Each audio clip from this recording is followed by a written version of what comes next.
Selamat pagi anak-anak. Oke, sebelum kita mulai pelajaran kita pada hari ini, Ibu minta satu orang silakan angkat doa.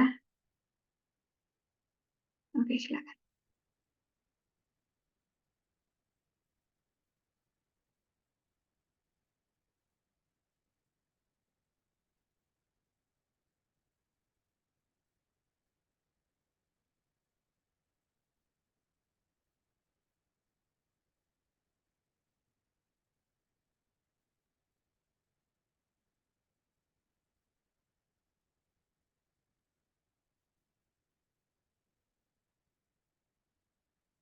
Baik, hari ini berapa orang yang tidak hadir?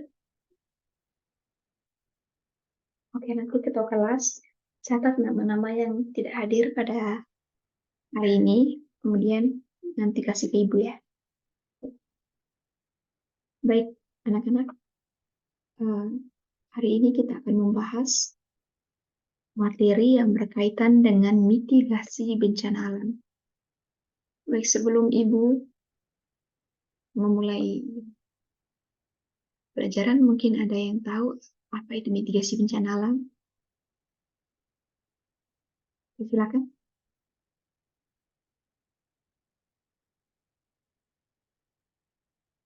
Ya, betul ya. Betul apa yang dikatakan oleh teman kalian. Jadi, yang pertama itu adalah kita lihat mitigasi. Balik kata mitigasi. Jadi, mitigasi itu adalah tindakan mengurangi dampak bencana. Jadi, mitigasi itu dilakukan untuk mengurangi risiko bencana bagi masyarakat. Kemudian, mitigasi bencana alam. Jadi mitigasi bencana alam adalah upaya yang dilakukan terus-menerus untuk mengurangi risiko bencana sehingga dampak yang ditimbulkan itu atau risiko yang ditimbulkan itu kecil. Oke. Kemudian kita lihat yang berikut adalah jenis bencana alam. Dalam Undang-Undang Nomor 24 Tahun 2007 itu didefinisikan yang pertama berkaitan dengan bencana alam, yang kedua bencana non-alam, yang ketiga bencana sosial. Jadi anak-anak kita lihat yang pertama adalah bencana alam. Jadi bencana alam adalah bencana yang diakibatkan oleh peristiwa atau serangkaian peristiwa yang disebabkan oleh alam. Jadi siapa yang mau memberikan contoh? Contoh dari bencana alam? Oke, silakan. Ya, betul.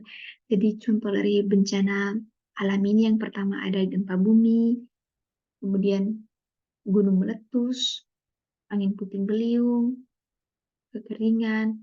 Jadi ada banyak contoh ya bencana alam.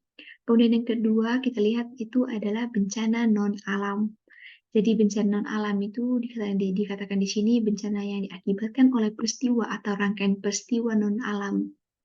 Jadi contoh dari peristiwa non-alam itu kemarin itu terjadinya wabah virus corona ya. Oke, kemudian yang ketiga kita lihat adalah bencana sosial. Jadi bencana sosial di sini anak-anak bencana yang diakibatkan oleh peristiwa atau serangkaian peristiwa yang diakibatkan oleh manusia. Mungkin ada yang bisa memberikan contoh. Ibu persilakan. Ya, silakan. Oke, betul. Jadi bencana sosial itu contohnya yang terjadi di masyarakat itu kekerasan, apalagi aburan. Ya, jadi ada banyak contoh bencana sosial yang terjadi di masyarakat ya. Oke, kemudian yang berikut kita lihat ada karakteristik bencana alam. Jadi karakteristik bencana alam itu yang pertama kita lihat adalah gempa bumi.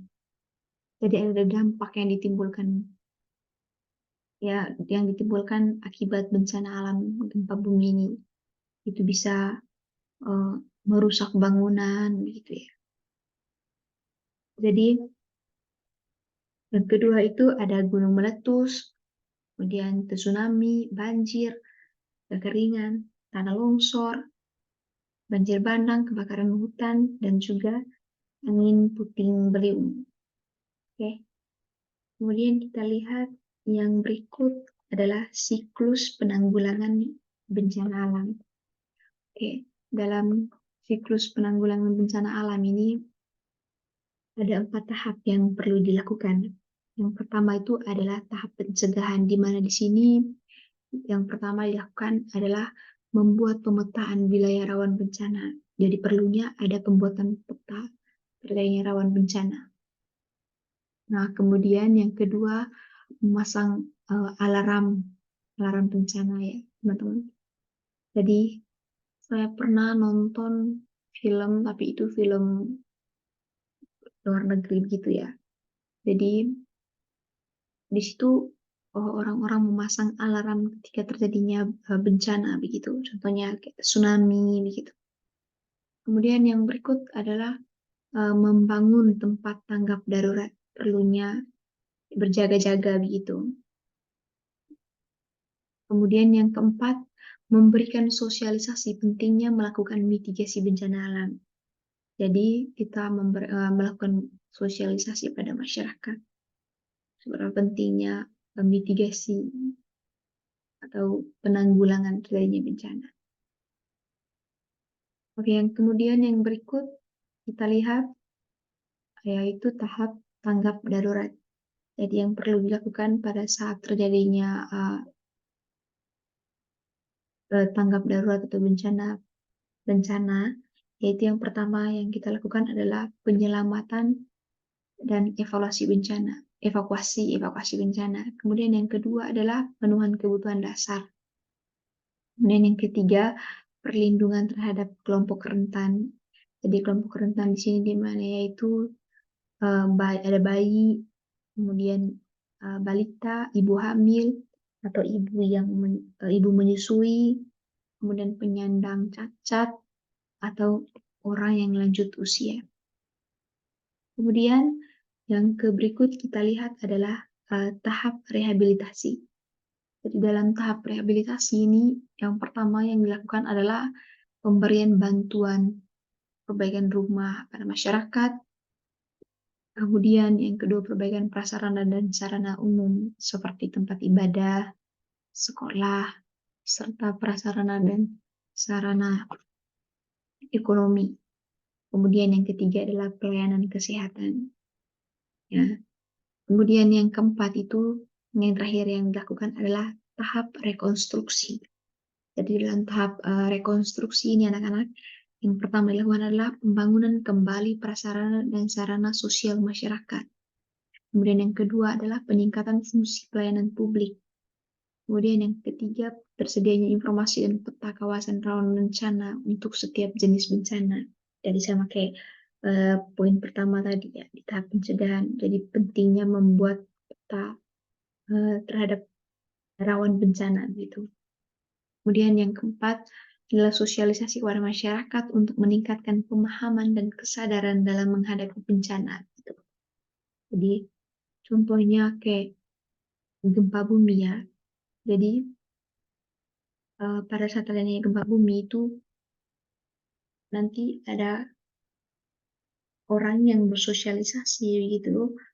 Ya, pada saat terjadi bencana kayak kita berlindung di bawah kayak meja yang keras begitu ya, yang tahan ketika terjadinya bencana begitu ya. Kayak contohnya bencana gempa bumi. Oke anak-anak, jadi materi kita pada hari ini sekian. Jadi mungkin ada yang belum paham atau ingin bertanya pada kesempatan ini.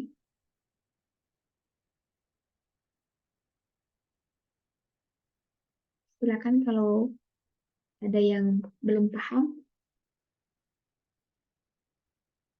Oke, silakan silakan.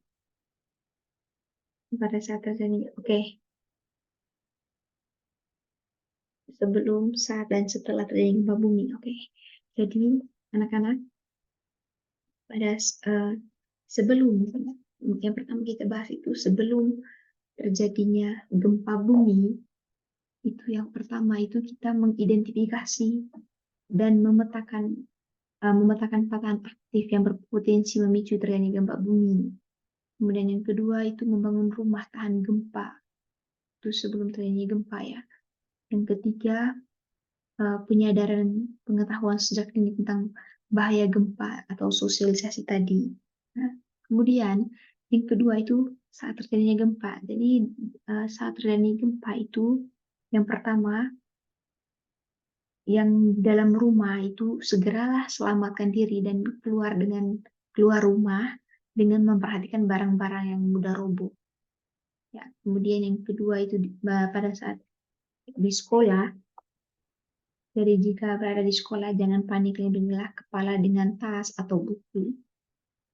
Kemudian di luar bangunan, lindungilah kepala dari benda-benda berbahaya seperti kaca di luar atau di bawah pohon-pohon ya. Jadi pada saat terjadi gempa itu tidak boleh berdiri di bawah pohon. Oke. Kemudian eh, di dalam di dalam kendaraannya. Jadi jika sedang menyetir, itu sekali-sekali ngerem mendadak, kurangilah kecepatan. Jadi pada saat menyetir motor itu, jika terjadi gempa itu mengurangi atau bila perlu berhenti ya. Jangan melanjutkan perjalanan. Kemudian setelah terjadi gempa, jadi setelah terjadi gempa itu yang pertama yang dilakukan adalah periksa luka pada diri sendiri jika memungkinkan tolong orang lain, jadi periksa ya. Kemudian yang kedua, singkirkan dan bersihkan barang-barang berbahaya seperti pecahan kaca begitu. Kemudian yang ketiga, jauhi kabel setelah terjadi gempa. Karena memungkinkan adanya arus. Biasa orang sebut itu arus sisa ya. Oke, mungkin ada lagi yang mau bertanya? Oke. Jika tidak ada yang bertanya, di akhir pelajaran kita pada hari ini, Ibu mau memberikan tugas individu. Jadi tugasnya itu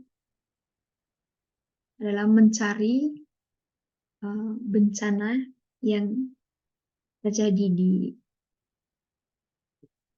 daerah teman-teman masing-masing. Kemudian tulis seperti apa solusinya, mitigasinya, ya, mitigasi, kemudian siklus tadi seperti yang Ibu jelaskan. Oke, karena tadi kita memulai pelajaran kita dengan doa, maka kita juga menutup pelajaran kita dengan berdoa. Silakan satu orang angkat doa. Oke, silakan.